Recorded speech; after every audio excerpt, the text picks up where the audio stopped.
Hey folks, Maury with 316 Automotive.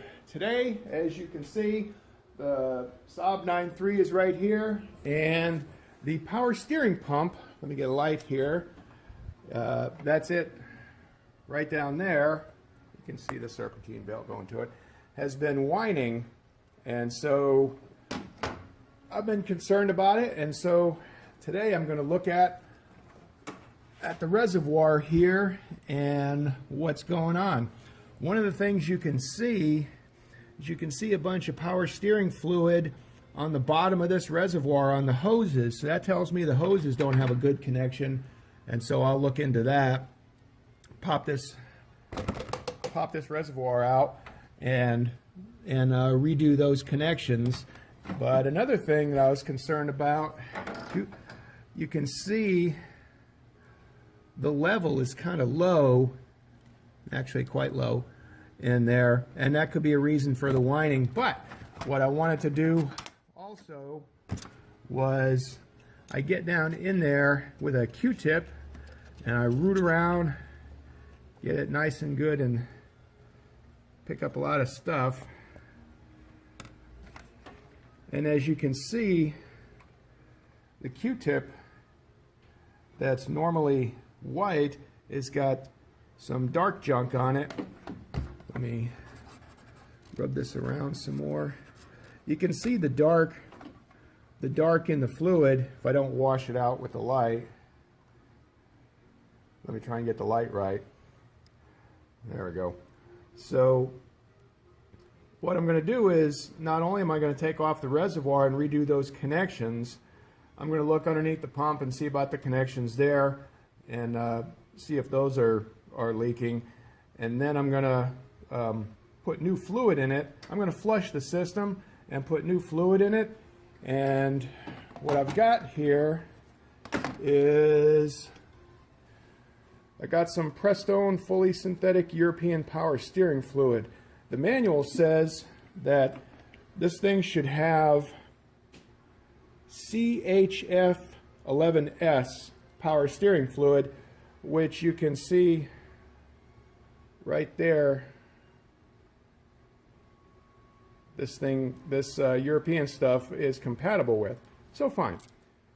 Cost me a little over 12 bucks for 3 cans of that. And so I could just fill it up and redo the connections and see how it's going, but the car's got 115,000 on it. It's cheap enough. I'll just flush the system and see if the noise goes away. If it doesn't, okay, might be a more serious matter. Might be looking at a new power steering pump, but you look at the low-hanging fruit first and take care of that, and once you've ruled that out, well then you got to go on to more serious things. So stay tuned for that. We'll be back in a bit. Okay, update. Here's the reservoir. I took the battery out. You can see, to get in here and get access, here's the reservoir. You can see both the lines, high pressure and the low pressure, all kind of leakage over them. So I'm just going to take that thing out and clean it up and reposition, get new clamps, etc. And I'll be doing the flushing from there, might as well, and we'll be good to go. So more details as we move along. Okay, here's the reservoir, and I found the usual scratches and stuff on it, but no cracks. Here's the high pressure. There's the low pressure. That's all right. So I'm going to reclamp the hoses. I'm going to check the ends of the hoses and make sure that they're not cracked, which they could be. So, okay.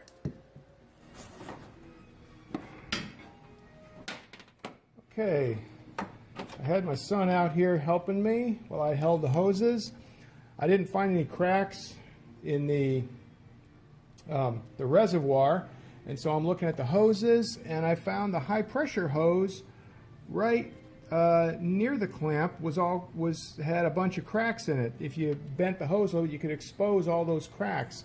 And so I cut off about an inch and a half off the high pressure hose.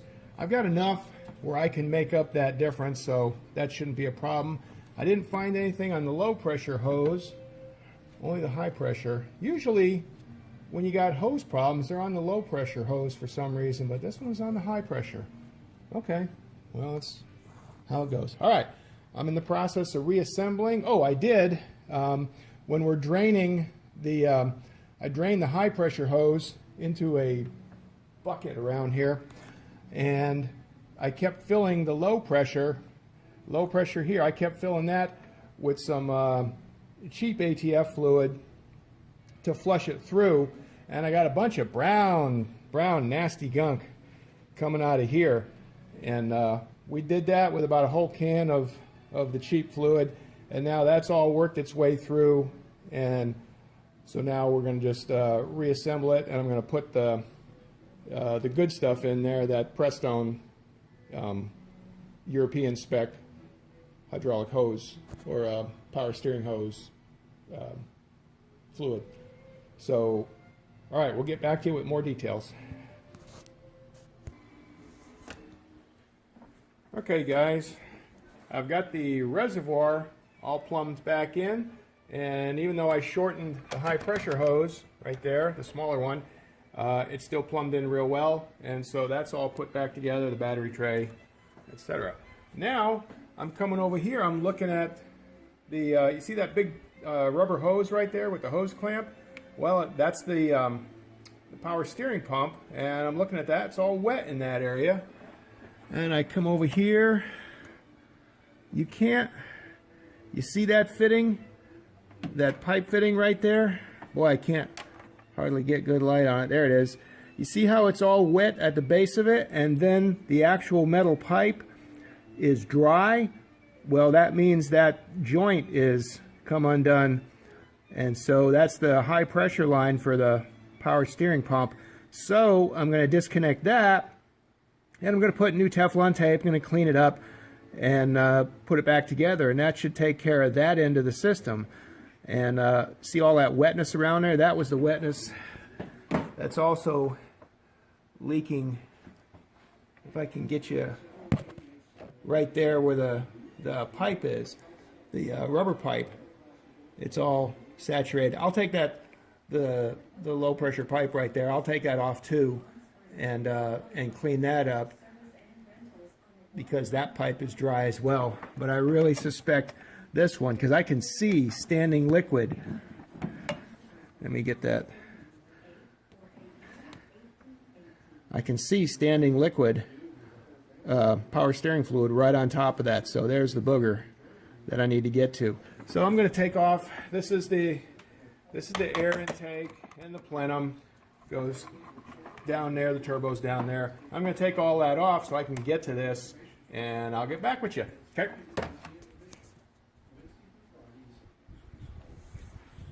Okay, here's a good shot. There's that hose, the high pressure hose. You can see all the wetness at the bottom of the connection. Right around here, right all around there. I'll take all that off. And this hose down here looks like it was just downstream of the main leak. So it's just wet, but it should still be tight. So this is the main, lighting sucks here. This is the main booger right there, so I'm going to take that apart and redo it, and I'll show you that. Okay. Alright, I just got done cleaning the hard line, which you can see right there.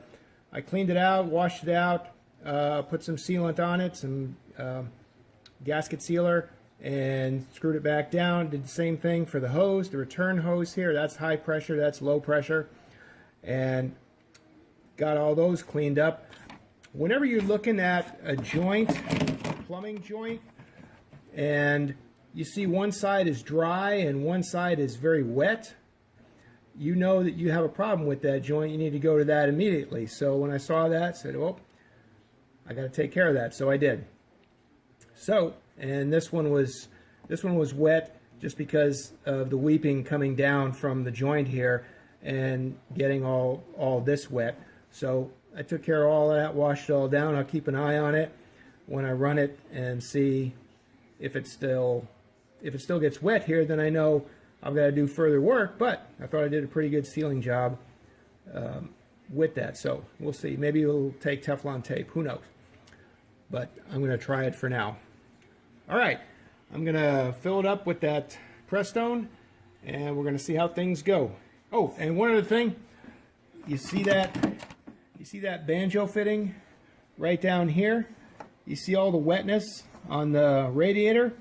Well, heck, I've got a leak at this banjo fitting, so I've got to take that off and clean it all up and put it all back together, put some sealant in there, and that should take care of that. So, oops, didn't see that. So, all right, keep going. Okay, bye. This one here, you can see the banjo fitting. Well, that was a little more difficult. I had to spray some penetrating fluid down there and let it set to finally get that to come off, but it did. And you see the washer that's right underneath the bolt head? Well, that's a washer that's got a seal bonded around the ID. And then when you take that off, the banjo fitting comes off. That's a hollow fitting. And there's another washer on the back side of the banjo fitting that also has a seal on it, bonded onto it. Well, that one had cracked and broken, and so that all fell apart. So what I did is I've got a store of plumbing washers here, O-rings and whatnot that I've used over the years, and I went in there and I found a good one that would fit. So I cleaned everything up and I put that O-ring on with plenty of sealant in between, being careful not to get it in the oil galleys, because that's the automatic transmission cooler line. And then I put it all back together with that with the washer that had the cracked seal on it. I broke the seal away and cleaned it up and put that new rubber seal that I had in a plumbing box of mine and sealed everything and put it all back together. And we're going to hope for the best. Now it's all torqued up and back together. I'm about to fire this thing up and see how it goes. So we'll see in just a bit. Okay, the car is running now, and there's no leaks on the low pressure side. You can see down there, I don't see any leaks in the high pressure side. Reese and I have been running it for a while now, turning the wheel back and forth. Let's check over here. I don't see any leaks. Everything's tight. Banjo fitting appears to be dry. Everything's tight.